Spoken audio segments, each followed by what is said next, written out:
চরিত্র কি পাল্টাবে না? আপনাদেরকে আমরা মানুষ মনে করি না। আপনারা রূপে মানুষ, আপনারা অমানুষ, আপনারা বড় হিংসুক, আপনারা হিংস্র জানোয়ারের মতো চরিত্র আপনাদের হয়েছে। আপনাদের কারণে সরকারের পতন হয়েছে, আপনাদের কারণে বাংলাদেশ, স্বাধীন বাংলাদেশ, সোনার দেশ একটা কলঙ্কিত দেশে পরিণত হয়েছে। পুলিশ তোমাদের চরিত্র কি পাল্টাবে না?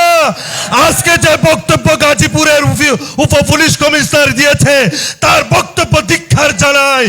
সে একটা মানুষ, চরিত্রহীন ব্যক্তি, সে বিচার না করে রাইসুদ্দিনের বিরুদ্ধে কথা বলতেছে। আমি তাকে মানুষ মনে করি না। আমরা প্রশাসনকে শ্রদ্ধা করেছিলাম সুন্নি জনতা।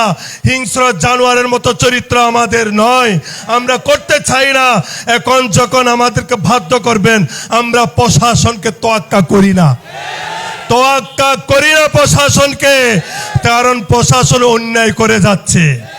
এত বড় চরিত্র প্রশাসন, পুলিশ ভাই যিনি মিন্টু মিয়া করেছে, পানির সামনে নিয়ে পানি আবার নিয়েছে।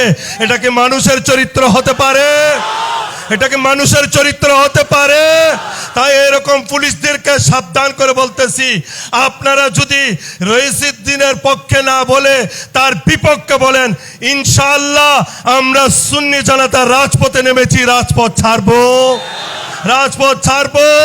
প্রয়োজন হলে প্রশাসন পাল্টানোর জন্য দাবি জানাবো।